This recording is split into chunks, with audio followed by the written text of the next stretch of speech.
berkaitan dengan bilik darjah ni ada beberapa perkara yang perlu saya jelaskan. Yang pertama, tak perlu ada. Alright.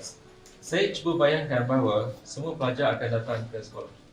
Iaitu memang hasrat wabi menteri, tetapi mungkin secara berperingkat. Mungkin 3 tempat dan 3 masuk dahulu. 1, 2 kemudian. Itu yang itu keputusan kemudian. Tapi akhirnya nanti sampai masanya dalam very soon semua pelajar akan kembali ke sekolah. Jadi kita perlu gunakan semua bilik darjah pada tahap yang maksimum. Kalau bilik darjah dah penuh, kita akan gunakan apa saja ruang yang ada, termasuk dewan macam SMK Terbakang ni ada dewan yang boleh digunakan pakai. Alright. Sekarang susunan meja di dalam bilik darjah ni memang tak menepati kaedah yang kita tetapkan lah. Alright. By right sebenarnya dia sekarang ni letak, okey, sekarang ni budak form 5 saja yang ada. Memang boleh lah, satu kursi duduk sebelah tak ada kan. Tetapi kalau nanti disusun semula, perlu pastikan, okey, kita susun juga. Alright. Saya nak tunjukkan bahawa dia tak boleh duduk sebelah-sebelah. Tetapi kita gunakan maksimum classroom ni. Saya gunakan perkataan maksimum, seramai mungkin boleh dimasukkan dalam kelas ini, tetapi dengan penjarakan sosial yang betul. Right? Saya duduk di sini. Boleh dapat dalam garis panduan di sini ada ruang 0.5, iaitu boleh diabaikan sebab yang itu dibuat semasa MKN mengatakan bahawa perhimpunan tak boleh lebih daripada 20 orang. Sekarang boleh sampai 250 orang. Right? Sekarang ni kita mengukur, kebanyakan sekolah mengukur ialah jarak ini 100 meter, 1 meter ini ialah berdasarkan meja ke meja. Alright. Sebenarnya meja ke meja bukan, kalau meja ke meja maksudnya dia akan cuba tarik ke sana ya. Alright. Meja ke meja inilah jaraknya. Memang jauh lah. Ya. Tetapi mengikut Kementerian Kesihatan dia perlu body to body. Jadi sekarang saya duduk di sini. Alright. Kita cuba nak lihat body to body 1 meter ni ialah letak bahu saya. Alright. Bahu saya mungkin ke sana sikit mungkin. Alright. Mungkin ini ialah jarak yang sesuai untuk 1 meter body to body. Alright, body to body. Jadi bermakna dalam satu kelas ni, kalau meja guru ni boleh ditarik ke belakang sedikit lagi, right? Bermakna meja ini akan berada di depan lagi, contohnya di sini. Alright. Sebab ada meja guru ni sebagai jarak tu kat wanita. Okey, meja guru ni sometimes ada sekolah yang dia keluarkan meja guru sebab nak jimatkan ruang, dia tak perlukan meja guru. Dia kata dia ambil meja murid, hanya letakkan bahan sebagainya, tak gunakan meja guru. Sebab meja guru mengambil ruang yang banyak. Alright, let's say macam ni ataupun kepas sikit. Okay. Alright. Jadi kalau kita susun, saya nak demokan sikit saja. Alright, di sini tadi kita dah okey kan? Alright, saya tak okey. Alright. Jadi seorang duduk di sini. Alright. Alright. Sekarang ni di belakang ni, kalau kita perhatikan, kalau 1 meter, dia boleh terbang sikit lagi. Okey. Dia hampir dengan classroom yang lama. Yes. Hampir. Tetapi kita kena pasti sebab alright. Okey. Kita lihat ini ialah okey. Ini ialah 1 meter. Bermakna jarak yang dibenarkan oleh Kementerian Kesihatan 1 meter body to body. Kalau kita pergi shopping mall pun dia akan ukur satu petak-petak tu ialah body to body. Jadi kalau kita ambil bahu ke bahu pun inilah cukup 1 meter. Alright. Jadi 1 meter bermakna di sini akan ada mungkin 5, 6 atau mungkin kita lihat kalau ke depan lagi mungkin 7 meja dan kursi 6 atau 7 lah. Boleh masuk 30. Okay. Alright. Ada kelas yang besar boleh masuk sampai 30. Ada kelas yang sampai 24 atau 26 dalam satu kelas. Jadi kepada pengetua sekolah lain, termasuk pengetua sekolah ini juga, maksimumkan semua bilik darjah ini untuk digunakan pakai pada tahap yang sepenuhnya.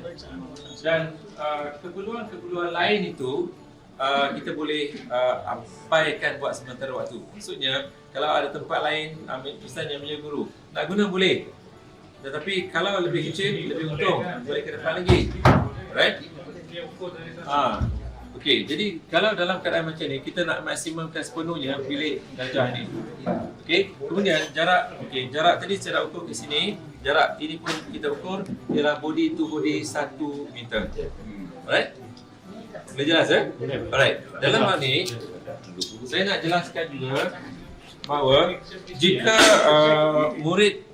dua murid yang berbeza menggunakan meja ini, murid A dan murid B, right? Sesi pagi dan sesi petang, kalau itu yang berlaku, right? Hanya dua murid itu sajalah yang akan duduk di sini. Kalau sebaik-baiknya tuliskan nama mereka kalau boleh, kalau tak berubah-ubah. Jadi murid yang solah sesi pagi itu, apabila dia tamat sesi pada hari itu, dia ada dua keadaan. Dia makan dalam kelas kan? Yes. Alright. Makan dalam kelas ni, makanan itu macam mana? Pre-order ataupun dia beli makanan bawa ke sini? Cikgu Charles? Dia sana dari pack sana. Dia boleh pre-order, tapi kita dah pack. So dia just bagi tahu saya buat ini, terus bagi ambil saja. Alright. Dia banyak sekolah ada buat kaedah pre-order. Dia macam combo set, beli McDonald, KFC dan sebagainya. Alright, nanti saya akan terangkan. Kalau dia pre-order, perlu berhati-hati, kita perlu berlaku adil kepada pengusaha kantin. Jangan dia kerugian, sepatutnya dibayar lebih awal lah, a day before. Kalau kita pelajar order tetapi hari esoknya dia tak datang, siapa nak makan makanan dia? Right? Tapi berhati-hati dengan nak collect duit. Kita elakkan pelajar collect duit lah, sebab kadang-kadang dia bergaduh sama dia, susah juga. Kalau guru pula lebih okey, tetapi nanti guru dia sengaja nak kongsi di Facebook kan, nak posting kan, hari ni penat sikit lah, lambat balik sebab collect duit pelajar untuk makan hari esok. Kadang nak cerita seronok, tetapi perkara itu menyebabkan ada persatuan guru dan sebagainya sebut ini beban tugas guru bertambah dan sebagainya. Bincang baik-baik dengan pengusaha kantin sama ada boleh dibayar terus kepada mereka atau guru yang boleh dengan rela hati, suci hati dan dia tak haibahkan apa-apa untuk collect duit itu bagi pihak pelajar-pelajar. Dan ada sekolah yang besar, pengusaha kantin, pelajar tak pergi sana pun. Dia akan hantar ke beberapa stesen dan dia ambil makanan untuk kelas dia. Itu dia dalam beg yang plastik yang besar pun boleh. Alright? Jadi mereka akan belajar di sini. Bila belajar di sini, makan di sini, selepas makan spray dengan antiseptik, keluar dari sini kalau dia meja ni antiseptik, spray dan lapkan. Lap ini sebaik mungkin kalau boleh seorang ada satu towel, tapi kalau tak ada pun okey. Kalau towel itu direndam dengan antiseptik, boleh digunakan untuk berulang kali. Alright? Itu yang pertama, makan. Tetapi selepas tu, habis sesi pagi, dia akan balik. Sebelum dia balik, tolong spray sekali lagi kursi dan meja, spray dan lap, pelajar baru akan masuk. Pelajar petang sebelum balik, macam tu juga. Waktu makan, selepas makan, spray dan lap, sebelum balik, spray dan lap. Sangat berkesan dalam perkara ini sebab antiseptik itu boleh mematikan kuman. Alright? Jelas Okey, itu berkaitan dengan susunan atur di dalam bilik darjah. Kemudian penggunaan face mask ni. Face mask ni memang betul lah. Datuk Seri Mahkamah menyebut bahawa walaupun kita buat penjarakan sosial, kita telah 1 meter tak berkesan. Tapi MKN dan KKM mengatakan itulah jarak yang kita boleh terima dalam konteks kita di Malaysia.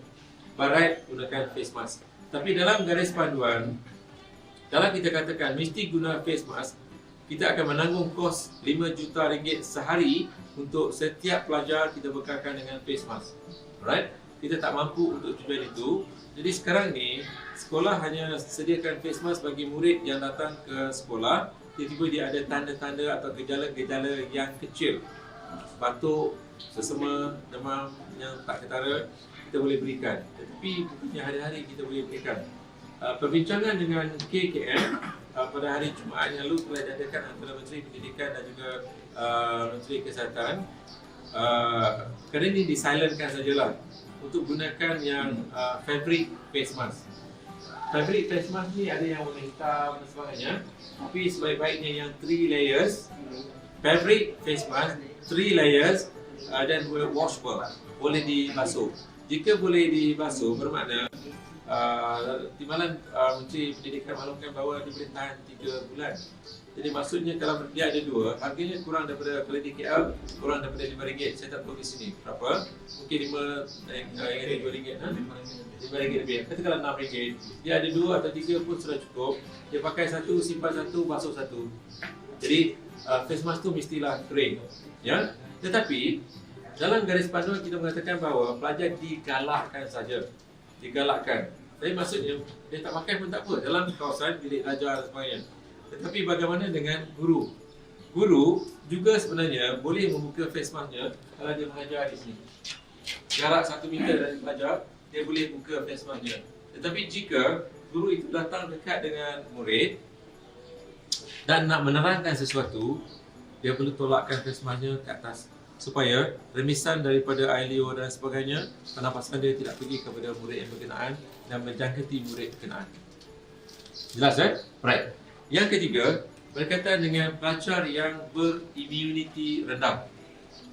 Dalam garis FAQ yang kita baru hantar dalam minggu lepas ke Selasa, ada dinyatakan dengan jelas siapa murid yang perlu memakai setiap masa face mask ini atau pelitup muka ini.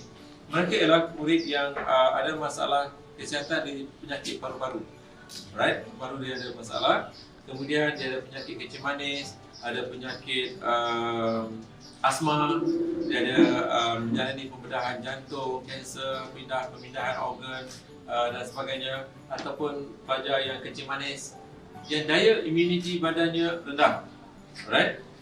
Dan juga pelajar-pelajar yang mengambil steroid disebabkan atas faktor kesihatan, dia juga perlu pakai face mask tu all the time di dalam bilik belajar. Sebab jangkitan boleh mudah kepada dia. Satu lagi, pelajar yang ketara kekurangan zat makanan. Pelajar yang ketara zat makanan ni ialah pelajar yang selalu sakit, selalu demam, selalu batuk, badannya kurus, itu tanda-tanda lah. Dan dia juga perlu memakai face mask pada setiap masa di dalam kelas ataupun di luar kelas. Okey. Jadi pelajar ini juga sebenarnya untuk hadir ke sekolah, jika dia memilih untuk tidak hadir, jangan ambil tindakan buang sekolah, panggil semuanya, tak. Ibu bapa perlu tulis surat mengatakan bahawa anak dia tidak sihat dan berimmunity rendah, mohon tidak hadir ke sekolah untuk tempoh tertentu. Mungkin begitu, dibenarkan untuk tujuan itu. Sebab menghantar anak ke sekolah dalam keadaan sekarang ini ialah pilihan ibu bapa. Sebab itu di sekolah-sekolah Cina atau Malaysia kadang-kadang ada yang mereka ada kebimbangan. Misalnya kita pergi SRP, sekolah rendah bantuan di Melulu semalam, ada ibu bapa yang masih ragu-ragu untuk hantar. It's okay. Saya pun ada cucu untuk prasekolah. Ya? Anak saya kata tak nak hantar lagi sebab dia nak monitor 2 minggu. It's okay. Tanggung itu ialah hak ibu bapa yang tak nak hantar. Itu tak ada masalah. Tetapi kalau dalam keadaan yang ini, kita yakinkan bahawa sekolah kita telah bersedia untuk menerima mereka datang ke sekolah bagi sesi pembelajaran. Yang saya sebutkan tadi, tunggu pengumuman pada hari Rabu depan selepas mesyuarat kabinet tarikh-tarikh kemasukan ke sekolah yang diumumkan oleh Menteri Pendidikan. Jadi saya sebut tadi face mask perlu dipakai bagi murid yang memang imuniti badannya yang rendah. Okey. Satu lagi saya kata tadi, apabila pelajar yang menaiki kenderaan sama ada van atau bus, whatever, yang public transport di mana-mana sajalah, bukan di sini, di sekolah-sekolah yang lain, sebelum keluar kawasan sekolah pakai face mask. Naik bas sekolah ataupun public transport, all the time mesti pakai face mask, right? Dan pemandu itu mesti pakai face mask. Ini peraturan MOT, ya, Ministry of Transport. Kemudian dia perlu ingatkan pelajar supaya sentiasa pakai face mask sebab dalam bas tidak ada penjarakan sosial. Macam naik kapal terbang sekarang, semua seat ada diduduki. Tetapi sepanjang perjalanan itu pakai face mask kecuali dibenarkan dibuka waktu makan saja. Right? Jadi sama juga dengan public transport ataupun bas atau van yang lain. Dia naik pakai turun setelah kawasan tak ada orang baru dia boleh dibuka. Iaitu face mask yang kata fabric, saya tak tahu berapa layer, tapi dalam boleh yang 3 layers lah. Dia washable. Alright? Okey, ada tak pertanyaan apa-apa berkaitan dengan susunan bilik belajar, bagaimana guru mengajar? Guru boleh bergerak, jangan double meja ya. Satu meja satu baris. dia boleh bergerak, mungkin boleh masuk 26 lebih mungkin dalam kelas ini. Ya. Cuba susun nanti ya. Okey, ada pertanyaan? Tadi kita bercakap tentang kantin. Kantin di sekolah saya dia besar. Okey. Maka ini kami sudah hitung kalau ikut perjalanan sosial itu dia boleh memuat lebih kurang 150 orang pelajar. Janjian besar Malam tadi Wabi Menteri hantar mesej kepada saya personal mesej. Okey. Berkaitan dengan guru dulu Dia kata, Haji, sekarang ada guru makan di ruang makan guru di kantin dengan penjarakan sosial. Maksudnya di sini saya dah terangkan bahawa untuk murid pada tahap ini sehingga 31 ada bulan Ogos 2020 ini sehingga arahan, katakanlah ada dalam masa 2-3 minggu kita beri arahan yang baru, sebab arahan ini tentang secara berperingkat. MKN pun buat kenyataan secara berperingkat. Dulu 20, kemudian naik ke 50, kemudian sampai 250. Jadi pada tahap ini Kementerian Pendidikan menetapkan bahawa pelajar mesti makan di dalam bilik belajar. Okey, untuk guru sedikit kelonggaran. Jika ruang makan itu besar, penjarakan sosial boleh dilakukan. Ini saya tak sebut di tempat lain sebab baru dengan Tuan Menteri sebut perkara ini. Jika ada boleh dilakukan penjarakan sosial, ruang makan itu besar dan sebagainya, mereka cikgu boleh makan di kantin. Jika tidak, mereka makan di stesen tempat mereka bekerja, maksudnya di bilik guru. Tetapi satu perkara yang saya cadangkan ialah pelajar yang makan ni kalau boleh bawa sudu dan garpu mereka sendiri dari rumah. Itu lebih baik. Kalau kantin sediakan sudu dan garpu plastik tu, senang patah. Kalau mereka bawa sudu dan garpu yang besi tu, itu lebih mudah untuk mereka dan basuh lagi rumah mereka. Dan okey. Ada pertanyaan apa lagi? Berkaitan dengan Ada beberapa ibu bapa bertanya mereka tidak mahu nak hantar anak ke sekolah, terutama dalam prasekolah. Okey. Jadi kalau mereka mungkin tapi jadi kehadiran, menjelaskan kehadiran kita. Okey. Jadi apakah tindakan kita, adakah kita perlu memberi mereka surat tunjuk sebab atau jabatan? Macam ni. Untuk peringkat awal ini, hak ibu bapa untuk menghantar anak ataupun tak mahu atau tidak mahu itu ialah hak ibu bapa. Jika mereka tidak mahu menghantar dalam tempoh masa yang awal ini, jangan ambil apa-apa tindakan. Minta mereka berikan satu surat mengatakan bahawa anak mereka belum bersedia atau mereka belum yakin dengan keselamatan dan sebagainya. Jadi mereka tak perlu hadir ke sekolah tanpa tindakan, tapi minta ada surat lah untuk rekod kita. Tetapi yakinkan kepada mereka bahawa Kementerian Pendidikan telah cuba sedaya upaya untuk memenuhi semua standard dan piawai, SOP dan sebagainya yang ditetapkan oleh KKM dan juga MKN, Kementerian Kesihatan dan juga Majlis Keselamatan Negara. Kita gunakan itu sebagai panduan sebab terbukti bahawa apa yang dibuat oleh KKM, apa yang dibuat oleh MKN telah berjaya meletakkan Malaysia antara 5 negara terbaik dalam menguruskan COVID-19 dan kita top 5 yang terbaik. Dan kita jangka apa yang diputuskan berkaitan dengan sekolah juga adalah yang terbaik. Bukan kementerian yang sediakan garis panduan itu. Kita hanya draftkan saja. Dibincangkan berkali-kali dengan MKN dan juga KKN berkaitan perkara itu dan Ketua Pengarah MKN, Ketua Pengarah Kesihatan telah melawat sekolah-sekolah bersama dengan Wabi Menteri. Saya hadir sekali dan kita lihat bahawa praktikal digunakan kaedah itu. Alright? Jadi jangan paksa. Sama juga pelajar yang lain pun, kalau ibu bapa ni dia seorang yang sangat bernaik ni, jenis orang yang takut keterlaluan, tak nak hantar, it's okay. Jangan ambil tindakan dahulu, beri surat. Tetapi apabila mereka lihat nanti pelajar semua okey dan sebagainya, pada masa itu nak yakin nak hantar, baru mereka hantar. Alright? Ada pertanyaan lain? Ya. Jalan kita boleh tak tidak hadir Tidak hadir lah, tidak hadir sebab tidak hadir bersebab. Ya, jangan ambil tindakan apa-apa ya. Tetapi perlu dilaporkan setiap hari lah. Dan kita monitor, Cik Razak, kita monitor mereka ini melalui sistem. Kita tahulah kehadiran tu kenapa. Sebab Sarawak pada hari pertama 90%, pada hari pertama 95%, hari yang ketiga tu dia jatuh sedikit kan. Jadi dalam hal ini kita mungkin ibu bapa sedang monitor atau mungkin hari ini mereka tak berapa yakin lagi. Minggu depan baru kita akan dapatkan lebih lanjut. Alright? Okey. Ya. Katakan tadi kan kita penting kan penjarakan 1 meter, susunan meja itu satu-satu. Okey. Kalau sebelum ini kita dimaklumkan kalau perlu satu kelas, jadi katakan bila kita susun balik, katakan bilangan kelas ini 35 orang dan penjarakan sosial itu susun meja itu dapat kita isi 35. Ya, betul. Kalau dalam kelas tu mungkin kelas yang sangat besar ini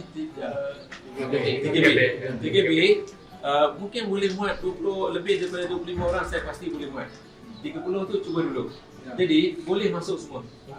Alright, kita nak elakkan Cikgu Charles, sekolah ni paling ramai dalam satu kelas berapa orang? 35 satu kelas 35. Cuba tengok ya. Kalau boleh 35 ya. Normalnya adalah 30.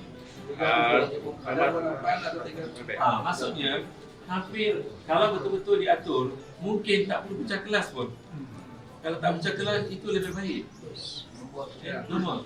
Sekarang kita pecah kelas sebab Okey. terdekat dengan Okey, sekarang saya ya. Saya membawa suara Kementerian Pendidikan. Gunalah suara saya ni. Saya semalam pun ada Skype dengan semua PPD seluruh negara. Dan saya dah jelaskan, berkuat kuasa serta-merta, gunalah apa yang saya putuskan. Sebab saya mengikut menteri dan beberapa buah negeri dan kita dah putuskan itu bahawa dinding dengan kursi meja yang pertama tak perlu ada jarak, kita gunakan secara maksimum, kita ukur body to body, kemudian boleh letak seramai yang mungkin asalkan penjarakan sosial itu dipatuhi. Alright? Okey, jadi banyak sekolah akan dapat jimatkan ataupun selesaikan isu nak pecah-pecah ni. Pecah-pecah ni pun akan jadi masalah. Tetapi kalau terpaksa pecahkan, mungkin daripada 5 kelas, dia akan tambah 1 kelas. Dia gabungkan murid-murid yang lebihan ini dalam 1 kelas. Jadi 1 kelas saja kita perlu sesuaikan jadual waktu itu. Jadi mudah sedikit untuk mentadbir sekolah melakukan perkara berkenaan. Okey, jelas ya?